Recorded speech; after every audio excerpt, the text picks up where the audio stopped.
Après ces paroles du roi, les sages se mettent en route. Ils aperçoivent l'étoile qu'ils ont vue à l'est. Ils sont remplis d'une très grande joie en la voyant. L'étoile avance devant eux. Elle arrive au-dessus de l'endroit où l'enfant se trouve et elle s'arrête là. Les sages entrent dans la maison et ils voient l'enfant avec Marie, sa mère. Ils se mettent à genoux et adorent l'enfant. Ensuite, ils ouvrent leurs bagages et ils lui offrent des cadeaux, de l'or, de l'encens et de la myrrhe.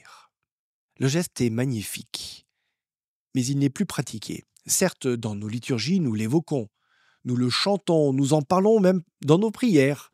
Mais que signifie-t-il réellement? Le mot du jour, c'est pipto. Ce mot est plus souvent traduit par se prosterner.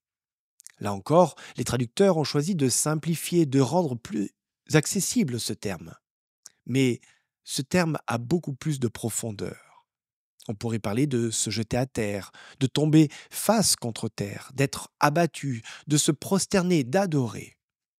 On retrouve même ce terme lorsqu'il s'agit de parler de construction, notamment de tomber en ruine.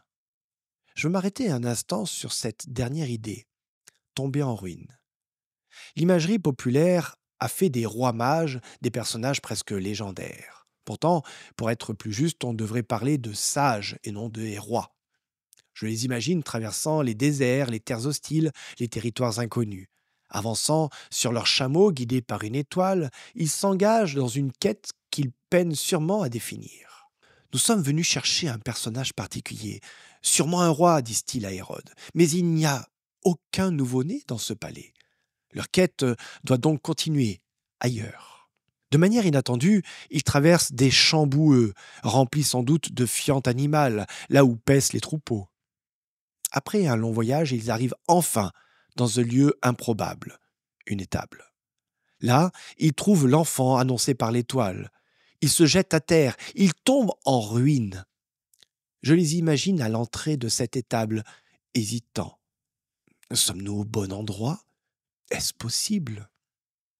Le lieu, la situation, rien ne correspond à leurs attentes. Ce signe cosmique peut-il vraiment les conduire à cette famille rejetée, vivant dans une pauvreté et une précarité évidente? Tout semble à l'opposé de ce qu'ils auraient pu imaginer.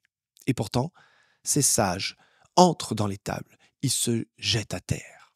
Ou pour être plus précis, ils se laissent tomber dans ce mélange de glaise et de fientes qui jonche le sol.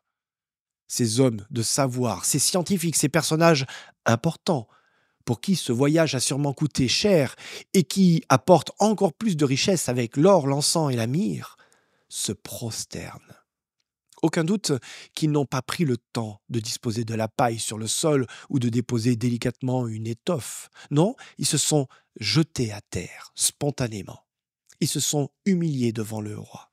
Cette image d'Épinal ne nous surprend plus, peut-être. Mais pourtant, nous devrions prendre le temps de nous y arrêter. Non seulement pour considérer les conditions dans lesquelles cet acte a eu lieu, mais surtout pour comprendre ce qu'il signifie. Ce sont des étrangers, peut-être même des païens qui sont venus adorer Jésus. Aujourd'hui, nous ne prosternons plus. Tout au mieux, nous évoquons la prosternation de nos cœurs dans nos moments liturgiques. Et pourtant, nombreux sont ceux qui le disent. Il est important de joindre les paroles aux actes.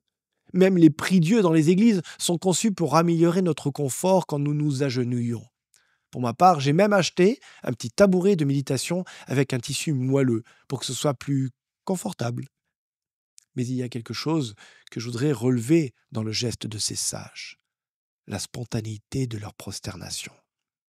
Il se passe quelque chose de particulier quand ils poussent la porte de cette étable.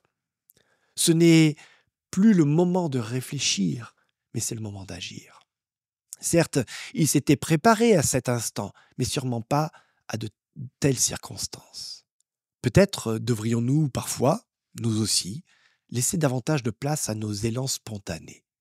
Arrêter de trop réfléchir, de trop calculer. Cesser de nous demander comment nos gestes seront perçus, acceptés, compris. En cette période de l'Avent, soyons spontanés, soyons généreux. Sortons de nos apparences pour aller à la rencontre de l'être, pour nous prosterner.